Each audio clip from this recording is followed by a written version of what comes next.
Oke, makasih. Jadi pada kesempatan kali ini saya dipercaya untuk jadi pemateri dalam Foretra dengan tema Kampus Merdeka. Jadi di sini sebelumnya teman-teman udah tahu belum apa itu Kampus Merdeka? Kalau ada yang tahu langsung resen ya, langsung jawab aja.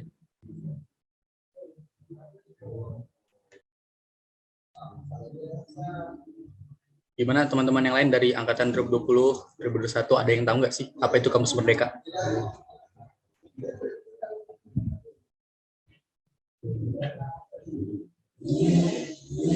Kalau gitu berarti nggak ada ya. Jadi kita langsung aja mungkin yang pertama sih apa sih itu Kampus Merdeka?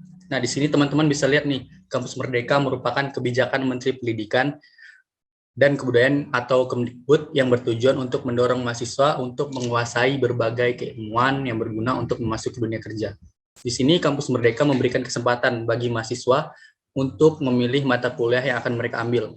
Jadi di sini sebagai contoh, semisal nih kita nih dari program studi teknik elektro, kita tuh bisa ambil mata kuliah dari prodi-prodi lain. Semisal kita pengen ngambil mata kuliahnya anak geologi atau lingkungan. Bukan di dalam teknik aja, kita bisa ngambil mata kuliah tuh di luar fakultas kita. Kayak misalnya contoh dari program studi manajemen atau dari program studi ilmu budaya. Oke, next. Nah, jadi di sini ada beberapa program dari Kampus Merdeka yang nantinya akan dijelaskan satu persatu oleh saya dan Hilal nantinya. Yang pertama itu ada Study Independent, lalu Magang Merdeka, PMMDN atau Pertukaran Mahasiswa Dalam Negeri, KMMI, IISMA, lalu ada Kampus Mengajar, dan Pejuang Muda. Next. Jadi yang pertama di sini itu Pertukaran Mahasiswa Dalam Negeri. Di sini teman-teman juga bisa lihat PMMDN itu merupakan salah satu wujud implementasi kebijakan Merdeka Belajar Kampus Merdeka atau MBKM yang bertujuan untuk menumbuhkan rasa cinta mahasiswa terhadap keberagaman budaya tanah airnya serta mendorong penguatan dan perluasan kompetensi akademik. Next. Nah, jadi sini untuk mendaftar pertukaran mahasiswa, teman-teman tuh udah jelas nih kita mahasiswa S1 semua nih, lalu minimal semester 3. Tapi untuk teman-teman yang anak 21 udah bisa daftar nanti. Lalu selanjutnya ada minimal IPK 2,75, lalu ada tidak pernah dikenakan sanksi akademik, lalu bersedia menaati seluruh ketentuan. Next. Nah, di sini ada juga dokumen-dokumen yang diperlukan guna mendaftar. Yang pertama itu transkrip nilai, surat keterangan sehat itu atau dari puskesmas atau rumah sakit terdekat. Selanjutnya surat rekomendasi dari perguruan tinggi, lalu surat persetujuan orang tua bermaterai guna bersedia ditempatkan di mana saja.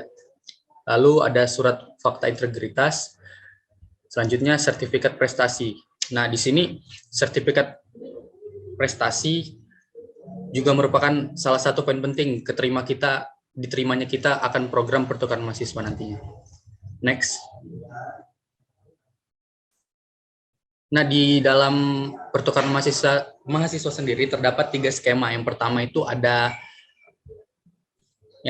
ada 20 SKS diambil di PT Tujuan. Jadi sebelum saya jelaskan, di pertukaran mahasiswa sendiri itu terdapat namanya PT Tujuan, PT Mitra, dan PT Asal. PT Asal sendiri di sini merupakan perguruan tinggi asal kita, yaitu Universitas Muhammad Warman. Lalu selanjutnya ada PT Tujuan yang merupakan tempat di mana kita perguruan tinggi di mana tempat kita ditempatkan. Itu kita nggak bisa milih, jadi kita dipilihkan. Selanjutnya ada PT Mitra yang di mana merupakan PT perguruan tinggi yang kita pilih untuk melaksanakan proses kegiatan perkuliahan selama 1 semester. Oke, langsung aja balik ke sistem skema tadi. Yang pertama itu ada 20 SKS PT Tujuan. Jadi itu kita mengambil full 20 SKS di PT Tujuan kita. Sebagai contoh nih, saya kemarin itu ditempatkan di IT, Institut Teknologi Indonesia. Di situ apabila saya mengambil skema pertama, jadi saya mengambil full 20 SKS di IT.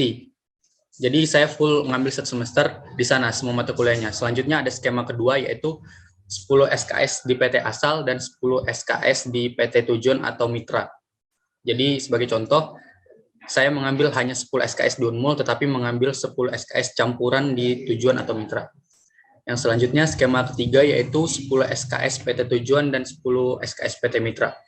Seperti yang saya sebutkan sebelumnya, jadi kita mengambil 10 SKS di PT di mana kita ditempatkan, lalu 10 SKS juga di tempat kita di mana ingin mengambil mata kuliah. Next. Ya, di sini ada manfaat atau benefit dari program pertukaran mahasiswa. Yang pertama itu tentunya ada uang saku per bulan, lalu ada uang kuota, uang akomodasi, uang pengurangan UKT, tiket keberangkatan, tiket pulang, dan PCR. Selanjutnya ada belajar selama 1 semester di kampus lain, seperti yang saya sebutkan tadi di skema. Lalu selanjutnya relasi dengan kampus lain. Di sini di dalam pertukaran mahasiswa sendiri terdapat satu matkul wajib yang setara dengan 2 SKS, yaitu modul Nusantara. Modul Nusantara itu merupakan salah satu mata kuliah yang berisi tentang keberagaman budaya yang ada di Indonesia. Sebagai contoh nih, saya kan kemarin itu ditempatkan di IT, itu lokasinya di Tangerang Selatan. Jadi itu saya belajar keberagaman kebudayaan yang ada di Tangerang Selatan, kayak semisal tariannya, bahasanya, terus minuman, makanan, pokoknya hal-hal yang berbau Tangerang Selatan lah. Selain itu kita juga dapat relasi nih dari entah itu dari orang Tangerang Selatannya atau dari teman-teman kampus lain. Kebetulan teman-teman saya itu kemarin dari Bali dan dari Sumatera kalau nggak salah. Selanjutnya sertifikat kegiatan. Nah, sertifikat kegiatan di sini, ini saya cerita sedikit lagi, sorry. Jadi, sertifikat kegiatan ini juga menjadi poin penting untuk kita mendaftar beasiswa. Karena melihat sendiri, beasiswa sekarang itu membutuhkan sertifikat sebagai syarat untuk mendaftar beasiswanya. Nah, sertifikat kegiatan saya dalam mengikuti pertukaran mahasiswa ini merupakan poin penting guna dari keterimanya saya akan beasiswa tersebut. Next. Nah, di sini mungkin teman-teman bisa lihat, ini merupakan informasi perkuliahan pertukaran mahasiswa merdeka dari Hilal angkatan 2020. Yang dimana di sini ada PT ditempatkan, nama koordinator PT teman-teman bisa lihat sendiri. Di situ ada yang A, mata kuliah daring, di mana mata kuliah dalam jaringan atau secara online. Lalu ada mata kuliah luring, luar jaringan atau offline. Nah, kebetulan 4 dari anak teknik elektro Unmul itu kebetulan dalam online semua, jadi tidak ada yang berkesempatan langsung datang ke sana, cuman hanya via Zoom aja, karena terkendala pandemi seperti ini. Mungkin next di tahun ini teman-teman bisa, karena melihat kondisi pandemi sudah menurun, mungkin teman-teman bisa langsung terbang ke sana untuk kuliah di PT di mana teman-teman ditempatkan nantinya. Next. Ya, selanjutnya, program selanjutnya itu kampus mengajar, yang dimana merupakan program yang memberi kesempatan bagi para mahasiswa untuk membantu guru dan kepala sekolah. Level kita mengajar itu di SD dan SMP dalam menggelar kegiatan pembelajaran yang terdampak pandemi. Program ini sama juga seperti pertukaran mahasiswa tadi, hanya berjalan selama 1 semester. Next. Nah, di sini ada persyaratan dari kampus mengajar tadi ya. Yang pertama, mahasiswa aktif dari program studi S1 yang di bawah naungan Direktorat Jenderal Pendidikan Tinggi Kemdikbud-Ristek. Lalu selanjutnya minimal mahasiswa semester 4 pada tahun akademik 2021-2022 memiliki indeks prestasi kumulatif atau IPK minimal 3 dari skala 4. Selanjutnya berasal dari perguruan tinggi yang terakreditasi berasal dari program studi dengan akreditasi minimum B. Selanjutnya, memperoleh surat rekomendasi dari program studi yang diketahui pimpinan perguruan tinggi, entah itu fakultas atau sekolah tinggi, institut, atau universitas. Selanjutnya, belum pernah diterima di kampus mengajar, perintis kampus mengajar angkatan 1 dan 2. Oke, next. Adapun dokumen pendukung yang diperlukan untuk mendaftar kampus mengajar, teman-teman bisa lihat sendiri, itu ada transkrip nilai dan surat keterangan sehat dari puskesmas atau rumah sakit domisili teman-teman sendiri. Selanjutnya surat rekomendasi, surat persetujuan bermaterai dari orang tua guna bersedia ditempatkan di mana saja nantinya, Selanjutnya surat fakta integritas. Lalu lagi-lagi bukti pengalaman berorganisasi atau mengajar. Selanjutnya sertifikasi prestasi jika ada. Next. Lalu nih manfaat dari kampus mengajar sendiri itu teman-teman bisa lihat lagi. Mahasiswa akan mendapatkan 20 SKS dengan mengikuti program ini sebagai syarat penyelesaian gelar sarjana. Jadi kegiatan kampus mengajar ini bisa dikonversikan ke 20 SKS kita nantinya. Selanjutnya, mahasiswa yang mengikuti program kampus mengajar sampai selesai akan mendapat sertifikat peserta program kampus merdeka. Kampus mengajar mahasiswa akan mendapat biaya hidup bulanan senilai 1.200.000. Lalu ada bantuan dan UKT. Maksimal UKT yang diberikan adalah 2,4 juta. Lalu selanjutnya ada dana transportasi. Sepertinya benefitnya sama aja kayak di pertukaran mahasiswa. Mahasiswa akan mendapatkan dana untuk 2 kali swab antigen. Oke, next. Nah, lalu selanjutnya ada program Pejuang Muda. Di sini apa sih Pejuang Muda itu? Teman-teman bisa lihat lagi sendiri di sini. Pejuang Muda merupakan program sinergi antara Kemensos, Kementerian Pendidikan, Kebudayaan Riset dan Teknologi, serta Kementerian Agama yang diperuntukkan bagi mahasiswa agar berperan dalam penanganan kemiskinan dan masalah sosial di masyarakat. Jadi itu kita terjun langsung ke masyarakat guna menyelesaikan masalah yang ada di desa atau tempat yang kita datangi. Jadi pokoknya kita memberikan bantuan entah itu material atau seperti itulah, pokoknya kita seperti bina desa begitu kalau teman-teman udah ikut, teman-teman dari 2020 mungkin tak. Oke, next. Oke, dari program Pejuang Merdeka sendiri di sini ada 4 manfaatnya. Itu yang pertama pengembangan program bantuan sosial, lalu pemberdayaan fakir miskin dan lansia, selanjutnya pola hidup sehat dan kesehatan lingkungan, dan keempat fasilitas kepentingan umum. Next. Ya, adapun dokumen pendukung guna mendaftar Pejuang Muda ini kurikulum vitae atau CV, terus transkrip nilai terakhir, portofolio, bukti organisasi atau proyek sosial, lalu ada esai tema kewirausahaan sosial. Next. Nah, di sini ada persyaratannya guna mendaftar Pejuang Muda. Yang pertama itu terbuka untuk mahasiswa program studi S1 atau D4 semua jurusan. Lalu mahasiswa perguruan tinggi yang minimal berada di semester 5, IPK minimal 2,75, memiliki pengalaman organisasi di lingkungan kampus maupun luar kampus, lalu memiliki kemampuan kerjasama dan komunikasi yang baik, memiliki komitmen guna mengikuti dan menyelesaikan program Pejuang Muda, lalu bersedia mengikuti kegiatan secara online maupun offline, lalu tidak terikat program sejenis di institusi atau lembaga lain, lalu yang terakhir siap dan bersedia ditempatkan di seluruh lokasi yang ada di Indonesia. Next. Nah, manfaat dari Pejuang Muda sendiri yaitu honor atau uang saku, terus ada transport pulang pergi, atribut, jadi kita diberikan tuh kaos, jaket, rompi, topi rimba, dan tas ransel. Lalu anggaran hibah dalam negeri atau Direktorat Jenderal Pemberdayaan Sosial sebagai penghargaan atas inovasi, kreativitas, nilai kewirausahaan, dan keluaran serta impact yang dihasilkan. Ya, mungkin itu dari saya kembalikan ke moderator.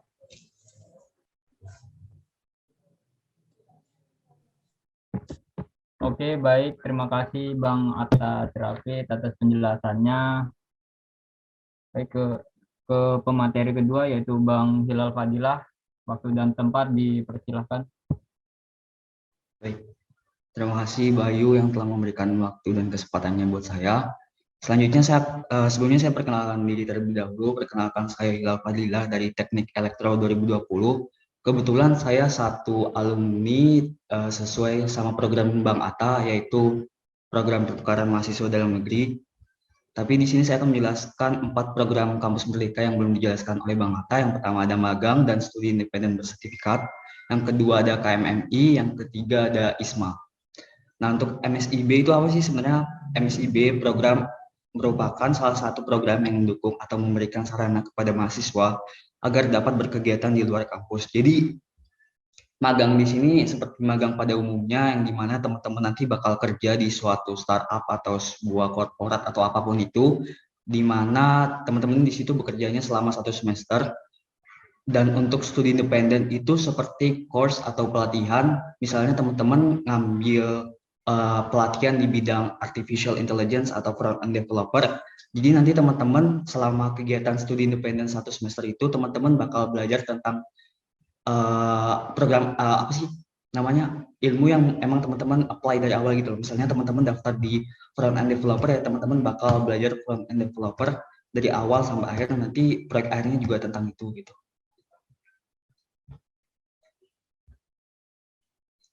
Untuk selanjutnya, persyaratan MSIB, mahasiswa semua jurusan di jenjang S1, yang kedua berasal dari perguruan tinggi negeri dan swasta yang terdaftar pada Pangkalan Data Pendidikan Tinggi atau pada Dikti, minimal semester 5. Nah, untuk semester ini sebenarnya itu relatif ya. Kemarin saya cek di Blibli, itu tuh minimal semester 4 ada. Jadi teman-teman harus make sure dulu ke perusahaan masing-masing, sebenarnya mereka tuh butuhnya minimal semester berapa. Ada juga yang bahkan minimal semester 7 gitu. Yang keempat, ada mendapat persetujuan dari perguruan tinggi masing-masing, dapat mengikuti kegiatan perkuliahan di kampus selama tidak mengganggu tanggung jawab pekerjaan. Jadi kan kita jam kerja itu mesti sama kayak jam kuliah kan. Nah, jadi teman-teman tuh tetap bisa mengikuti perkuliahan kalau jam kuliahnya itu tidak mengganggu jam kerja dari teman-teman sendiri. Karena kan teman-teman udah kontrak nih selama 1 semester buat kerja di perusahaan itu. Selanjutnya dokumen yang dibutuhkan, yang pertama ada kurikulum vitae atau CV, yang kedua ada transkrip nilai, yang ketiga ada surat rekomendasi universitas, yang keempat ada surat rekomendasi organisasi. Nah, untuk benefit mengikuti MSIB, yang satu, peluang yang lebih besar untuk diterima sebagai karyawan di tempat magang. Yang kedua, pengalaman kerja yang berharga untuk digunakan setelah lulus dari universitas. Yang ketiga, jaringan dan hubungan dalam industri tempat magang. Yang keempat, uang saku. Nah, untuk uang saku ini juga variatif ya, tergantung dari perusahaan masing-masing. Kemarin saya dapat info, ada orang magang di Indosat, itu uang sakunya per bulan 5 juta. Itu lumayan kan? Indosat 5 juta, habis itu di Telkom kalau nggak salah 4 juta, habis itu ada yang juga di Zenius atau apa gitu 1,2. Jadi itu uang sakunya variatif. Tapi biasanya yang gede-gede itu bakal WFO, jadi work from office, teman-teman bakal datang ke kantornya langsung gitu. Untuk yang kelima, ilmu praktis dan sertifikasi yang sesuai kebutuhan industri. Yang keenam, kesempatan untuk masuk ke dalam jalur karir yang diinginkan. Yang ketujuh, pengalaman mengimplementasikan ilmu sesuai standar industri. Yang kedelapan, konversi SKS maksimal 20 SKS. Nah, ini pilihan sektor magang, ada teknologi, kesehatan dan pelayanan, BUMN, lembaga multilateral, non-profit, jasa, lain-lain. Untuk studi independen itu juga nggak jauh beda sama magang, cuma studi independen ini kasusnya itu tergantung dari perusahaan juga masing-masing, ada yang dapat uang saku, ada yang enggak. Jadi misalnya Bangkit kemarin tuh kalau nggak salah ada yang nggak dapat deh kalau nggak salah Bangkit tuh. Habis itu di studi independen itu juga teman-teman bisa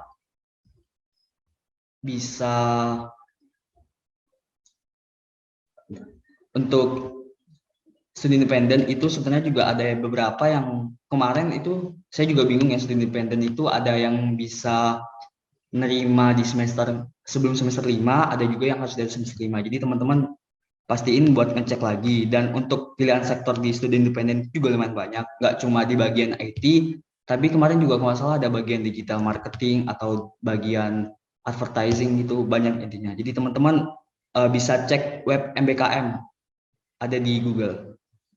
Nah, untuk selanjutnya ada program KMMI. Program KMMI merupakan pembelajaran bentuk khusus singkat atau short course yang mencakup hard skill dan soft skill. Nah, tadi kan saya juga jelasin kalau studi independen itu kayak semacam course. Nah, sebenarnya tuh apa sih bedanya antara KMMI sama studi independen? Ini kalau ini kalau menurut pendapat saya, karena emang nggak ada juga sih penjelasan yang lebih lanjut. Ini saya menyimpulkan dari teman-teman saya yang mengikuti dua kegiatan ini. Jadi yang saya lihat kalau KMMI itu mereka lebih ke teori. dan tugas akhirnya dari KMMI itu membuat jurnal terus dipresentasikan melalui PowerPoint gitu. Nah, sedangkan tugas akhir dari studi independen itu kayak buat proyek sesuai sama bidang yang kita ambil dari awal gitu. Jadi perbedaannya mungkin di KMMI itu lebih banyak ke main teori, sedangkan kalau misalnya kita ambil studi independen bagian back end developer, kita bakal buat program terus gitu. Nah, untuk persyaratan KMMI, mahasiswa aktif terdaftar di PD PT Dikti, semua program studi dari perguruan tinggi negeri atau perguruan tinggi swasta seluruh Indonesia, setiap mahasiswa hanya diperbolehkan mengambil satu mata kuliah, bersedia mengikuti perkuliahan dari awal hingga akhir, melakukan registrasi secara online tanpa biaya, jenjang studi strata S1. Nah, habis itu benefit KMMI memberikan pengalaman belajar yang aktual dan dibutuhkan di dunia industri sebagai bentuk pembelajaran alternatif yang didapatkan di perguruan tinggi, memberikan pembelajaran hard skill dan soft skill sebagai penguat keterampilan bagi mahasiswa. Yang ketiga ada memperkuat dan menambah kompetensi mahasiswa. Dan juga KMM ini kalau nggak salah dapat uang saku sebanyak 400.000 kalau nggak salah. Nah, untuk yang terakhir ada ISMA, Indonesian International Student Mobility Awards, fully funded scholarship by Dikti for studying abroad for fall semester. Jadi teman-teman di sini bakal berkuliah selama 1 semester di luar negeri. Jadi di sini ada istilahnya home university sama host university. Host university itu universitas penerima kita di luar negeri. Sedangkan home university itu Universitas Mula Warman, karena kita berasal dari Universitas Mula Warman. Nah, kalau ditanya untuk ISMA ini kita harus bisa bahasa Inggris nggak sih? Iya, karena kita kan kalau misal ke luar negeri gitu, kita kan jatuhnya sebagai international student gitu. Jadi kita tentu aja bakal masuk ke international class dan juga lecturenya atau dosennya itu bakal ngajarin pakai bahasa Inggris gitu. Jadi kita emang harus bisa bahasa Inggris kalau mau ikut kegiatan ISMA ini. Nah, dokumen pendukung ISMA itu ada 1, bukti kewarganegaraan, bisa KTP atau paspor atau akte kelahiran, surat rekomendasi dari perguruan tinggi asal, yang ketiga ada transkrip akademik terakhir dari perguruan tinggi asal. Nah, untuk surat rekomendasi ini kalau dari Unmul saya nggak tahu, tapi kalau dari kampus lain itu tuh misalnya UI atau UNES, kemarin saya lihat itu tuh mereka kayak dari fakultas tuh nanti ada penyeleksian lagi gitu. Jadi mungkin buat teman-teman yang mau coba daftar ISMA bisa tanya-tanya dulu ke fakultas maksudnya ke FT gitu, bagian kemahasiswaan atau bagian mana gitu, nanti baru bisa dapat surat rekomendasinya. Untuk persyaratannya, sedang menempuh perkuliahan di semester 4 sampai 7 pada program S1, sewaktu melaksanakan program ini, memiliki kemampuan berbahasa Inggris yang dibutuhkan dengan skor resmi minimum IELTS 6, TOEFL IBT 78, Duolingo English Test 100, atau TOEFL ITP 550. Nah, mungkin di sini ada teman-teman yang nggak tahu apa sebenarnya IELTS, TOEFL, Duolingo English Test. Nah, ketiga ini merupakan salah satu bentuk ujian untuk mendapatkan sertifikasi lisensi berbahasa Inggris. Jadi kemampuan berbahasa Inggris kita diukur menggunakan 3 tes ini. Kita bisa pilih salah satu. Yang pertama ada IELTS. IELTS itu lumayan agak mahal dan juga kalau menurut saya sebagai orang yang agak gagu gitu kalau ketemu sama orang langsung, saya nggak merekomendasiin buat ambil tes melalui IELTS karena kita bakal berhadapan langsung sama native speaker atau orang yang bakal ngetes kita secara depan-depanan gitu untuk di bagian speakingnya. Untuk TOEFL itu lebih gampang dari IELTS karena kalau IELTS kan ada 4 gitu, writing, speaking, listening, sama reading. Sedangkan TOEFL kalau saya kemarin bukan TOEFL IBT ini TOEFL Internet Based Test. Sedangkan saya ngambil TOEFL kemarin pas SMK saya TOEFL paper based test gitu. Cuma ada 2 yaitu reading sama listening. Yang ketiga ada Duolingo English Test. Kalau saya nyaranin teman-teman misalnya mau ngikutin kegiatan ISMA, mending ngambil Duolingo English Test karena bisa diambil dari rumah tesnya dan juga paling murah sekitar 700.000. Kalau IELTS sama TOEFL itu bisa jutaan gitu. Tapi TOEFL juga ada yang ratusan ribu gitu. Nah, untuk skor minimum ini sebenarnya tiap host university atau universitas penerima kita beda-beda. Misalnya saya ngambil University of California, Davis, itu minimum Duolingo English Test-nya 100. Tapi teman saya di Korea University ngambil Korea University minimal Duolingo English Test-nya 120. Jadi teman-teman bisa ngecek lagi di web MBKM, itu ada dokumen syarat-syarat minimum dari nilai-nilai kemampuan berbahasa Inggris kita. Nah, yang ketiga, itu ada belum pernah menerima beasiswa pertukaran mahasiswa luar negeri lainnya, Yang keempat, memiliki indeks prestasi kumulatif minimal 3. Jadi ini misalnya teman-teman daftar di semester 4, jadi IPK yang dilihat semester 1 sampai semester 3. Jadi yang misalnya semester 3-nya IPK-nya jelek, jangan khawatir, masih bisa daftar ISMA. Nah, benefit ISMA ini apa sih? Yang pertama, uang SPP at cost yang akan dibayar langsung ke perguruan tinggi mitra luar negeri atau host university. Yang kedua, ada biaya perjalanan berupa tiket pesawat pulang pergi kelas ekonomi dari kota asal di Indonesia ke kota tujuan belajar. Ketiga, biaya hidup bulanan di negara tujuan belajar sesuai ketentuan Kemdikbud. Nah, untuk biaya hidup ini juga lumayan tinggi. Kemarin kalau nggak salah saya lihat itu yang keterima di Europe atau di Eropa itu mereka dapat uang bulanan sekitar 1.200 euro. Kalau misalnya dikonversi ke rupiah itu sekitar 19 juta. Jadi emang ISMA ini menurut saya salah satu program yang paling bergengsi di MPKM ini, di program Kampus Merdeka. Karena emang duitnya paling banyak, kita juga ke luar negeri, nggak cuma belajar, kita juga promosiin budaya-budaya Indonesia di host university kita nanti. Yang keempat, ada asuransi kesehatan selama mengikuti program pertukaran mahasiswa luar negeri. Yang kelima, ada biaya tes PCR sebelum berangkat ke negara tujuan dan akan kembali ke Indonesia. Yang terakhir ada biaya penerbitan visa negara tujuan. Jadi ini benar-benar fully funded atau benar-benar dibiayain semuanya, tapi teman-teman harus ada ngeluarin duit di awal sih buat tes sertifikasi bahasa Inggris yang tadi Duolingo English Test, TOEFL ataupun IELTS. Nah, ini merupakan contoh mata kuliah yang ada di